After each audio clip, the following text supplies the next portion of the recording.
Hello and welcome to another exciting episode of The Quality Drive. And thank you so much for being part of our community. Please continue to like, share, and comment on our post. I'm your host, Karasano Labani, and please help me to welcome my guest. Once again, I'm joined by Re Mompati Majola, our senior engineer from our standard department. Re Majola, you are welcome to the BOS podcast. How are you this morning? I'm good. How are you doing? I'm well, thank you. Today we are going to be discussing the standard for energy management systems, which is an international standard, an ISO standard, which deals with the requirements for providing audit and certification of energy management systems. As a technical secretary for the committee that was responsible for developing the standard, can you just kindly give us a background of the standard? Thank you for the warm welcome to this podcast. I hope it will have the desired impact that we are trying to achieve so that as Botswana we can really be aware of standardization. Through Botswana Bureau of Standards, we have what we call the National Standardization Strategy. And if you go through the National Standardization Strategy, you'll see that there's priority areas that have been earmarked by the government. And one of them being the energy management sector. So through this energy management sector, we are introducing or adopting standards, the ISO 50001 series of standards, and we've discussed a couple of them before in previous episodes, and today we'll be discussing the ISO 50003. The ISO 50003 basically sets requirements for certification bodies that audit and certify energy management systems based on the ISO 50001, which we've discussed previously. It also ensures that the certification process is rigorous, consistent, and credible by focusing on audit duration, competence of auditors, sampling, and the audit processes. So in short, basically, when we are trying to adopt this 50,000 series, we want to ensure that from then on we're able to audit our systems, we're able to audit our buildings, we're able to audit the whole energy sector to see that indeed we are compliant with where we want to be a couple of years from now. Speaking of our local market, Botswana, do you think that the standard will come in handy, will have an impact or improve our systems here locally? Definitely. If you look at the way we've been operating for a couple of years in Botswana, or let me say Africa, is that we really have not been addressing issues of energy. We've been consuming a lot of energy, we're not saving energy. So these are the initiatives that we've seen as government, or through Botswana Bureau of Standards again, that we want to implement these initiatives that will help us put systems in place to save energy. So basically we want to address the inconsistencies in the energy management systems, audits, improve the effectiveness and reliability of certification, also provides clarity on how audits should be conducted and what certification bodies should demonstrate in terms of competence. Because this is a new subject matter, we need to have proper frameworks in place that will guide, for example, if you are a quality auditor and you now want to become an energy auditor, there should be guidelines in place. Even though it's similar activities, there should be guidelines in place that should guide the auditor on how he or she should perform the audits and the kind of competencies those auditors should have. And most of the time we know that standards, high level documentation or systems, they are usually filled with technical terms, big words.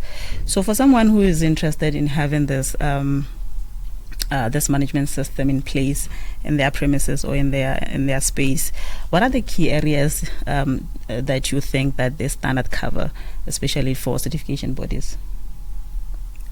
The key areas that we are looking at here is obviously the most important one being the auditor competence and qualification.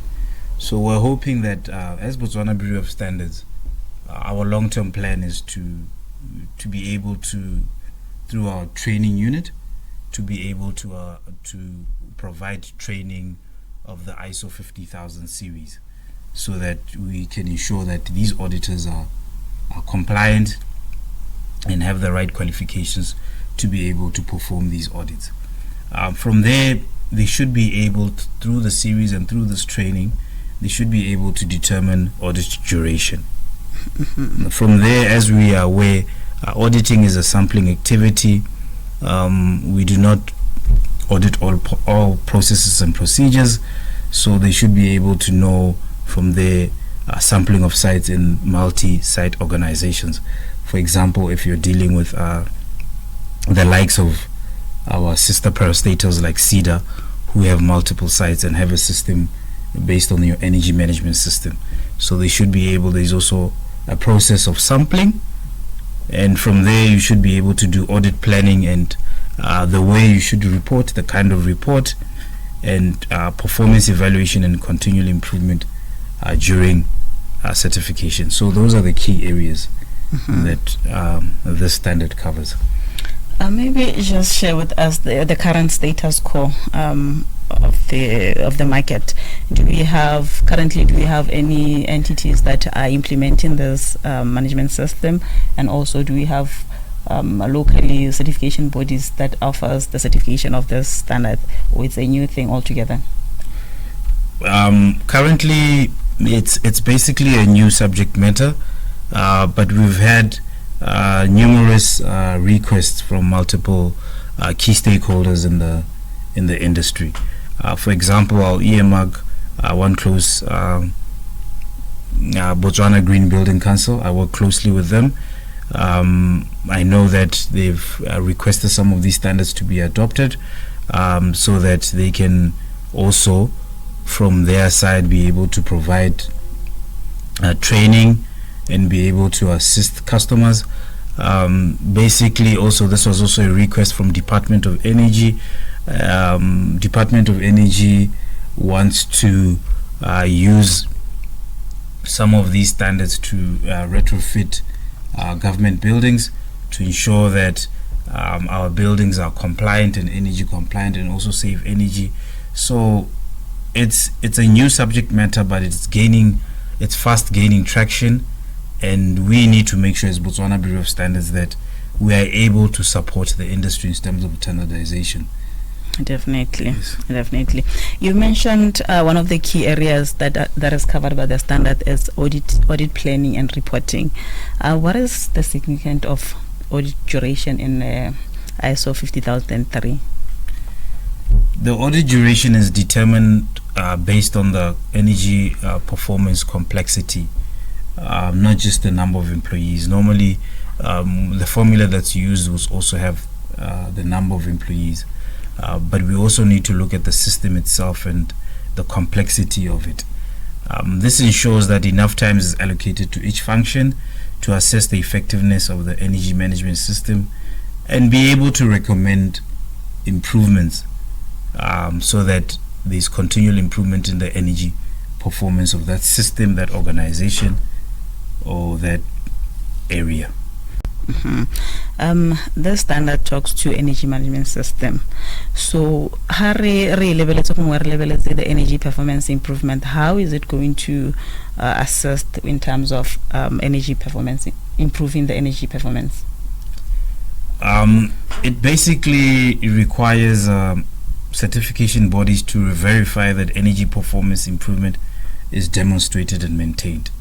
So you're having a third party who's coming to your premises and saying, I'm coming to audit your energy management system, and according to your key performance indicators or your energy policies or energy objectives, are we achieving those? Energy kana go hana re bua ka your consumption. Yes, consumption. Yes. Having the system in place, you'll be able to monitor how you consume energy, how you use it, and how you can save or cut costs going forward. Yes. So, for example, especially now that we as Botswana as a country, we're experiencing, I don't know if I should say financial issues, financial constraints. So, imagine if we are saying all government parastatals or government entities are spending an X amount on electricity, for example, and we were able to save 20% of that in a specified time. That would honestly mean we're saving a lot of money for the government itself to be able to take it to other initiatives and improve other grassroots areas. This system, I can see that with our discussion, as focused, we are talking to big entities. Is it something that can be implemented at home, at household level, or is mainly for big entities with big consumption? It's the standard really cuts across all kinds of industries.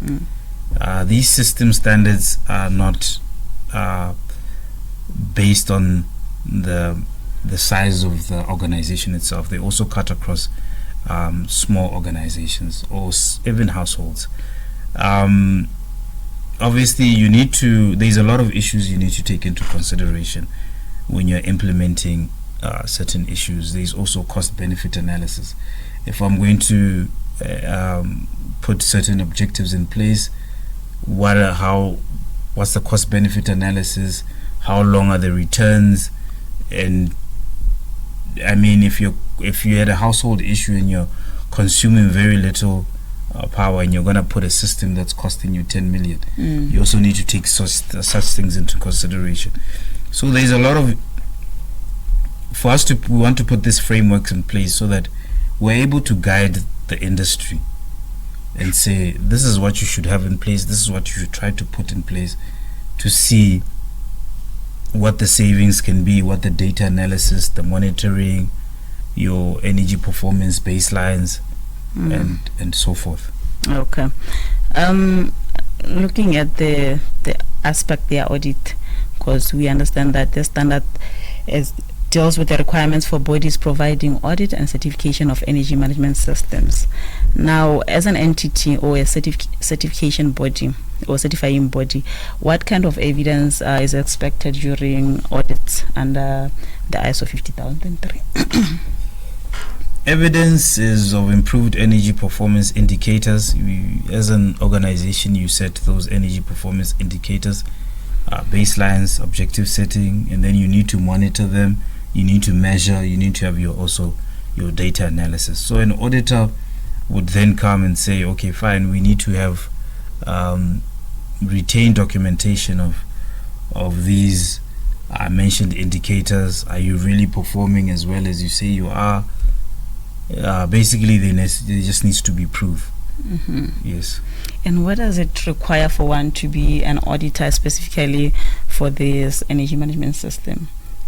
Can I just wake up and, because I have a little knowledge about energy or electricity, can I be an auditor, or I need to acquire special skills and knowledge? Yes, auditors must demonstrate knowledge in energy management principles, energy performance evaluation, energy technologies and practices, and your ISO 50001 requirements.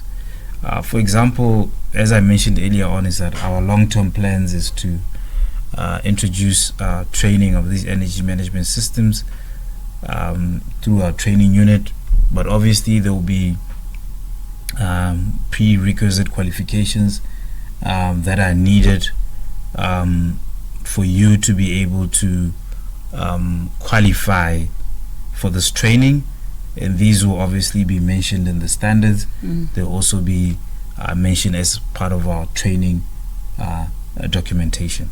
Okay, you're talking about the competence. Why is it critical for one to have the competency needed for them to be an auditor and to be auditors? competence goes hand in hand with the integrity of the certification. If you have an auditor who's not competent, then is there really integrity in that certification? Are we saying if an incompetent auditor came and audited the energy management systems of BOBs, are we confident enough to say, okay, fine, BOBs is complying with requirements of the 50,001 series? So basically, in short, we need competence in auditors so that we can be sure that there's effectiveness that has been assessed within the energy performance, and not just checking of documentation. Mm-hmm. Okay. We understand that the standard is currently on the public comment stage. It's yet to be adopted as a Botswana standard. What are the benefits that we foresee with having the standard adopted and implemented in Botswana as a Botswana standard? Yes. In short, this standard, just to be honest, I think it's been long overdue. The industry has long been asking for these standards, and so that they want to ensure that these energy audits and certifications are meaningful, performance driven, and aligned with national energy efficiency goals. It will also build trust in certified organizations and can drive investment in sustainable energy practices. Okay. Now, as we wrap up our discussion, Ramajola, a new standard that we intend to adopt as a Botswana standard. How much are we doing as Botswana Bureau of Standards in ensuring that stakeholders are engaged and they know about the standard and the requirements of the standard for them to be able to implement it? I think I just need to be honest and say maybe also when we're going through these workshops and events where we've been invited by as BOBs, is that I've realized that the industry is maybe really complaining or wanting us to improve in terms of awareness. They feel that us as BOBs were not doing enough to create the required awareness. Hence why Botswana Bureau of Standards has really come up with this innovative quality sessions to make sure that Botswana are really aware of standardization. So we really want to raise awareness through these sessions. We want to align with the national energy and certification frameworks to international best practices. We want to engage with your Department of Energies, your bearers, and other organizations to ensure that these standards are really utilized and the uptake is really high. Definitely. Thank you so much, Ramajola, for that discussion. I do believe that Botswana we are baking something. We are in the near future will be having the standard as a Botswana standard, which is standard for energy management system, requirements for bodies providing audit and certification of energy management system. We do encourage you to be on the lookout for the standard and also get a copy of the standard as soon as the standard gets approved. I would like to thank you so much for tuning in and being part of our discussion, being part of our engagement. We encourage you to continue tuning in, like, comment, and share the post. If you are interested or have any inquiry with regards to anything related to standardization or quality assurance, you can visit our offices. We are located at plot 55745 in block 8 Gaborone. We also have a branch office in Francistown at plot 44149 at MVA Fund House just behind Gallo Mall. Or you can call us on our numbers. We have a toll-free number which is 0800 600 941, or call our switchboard which is 3903200, and always demand quality.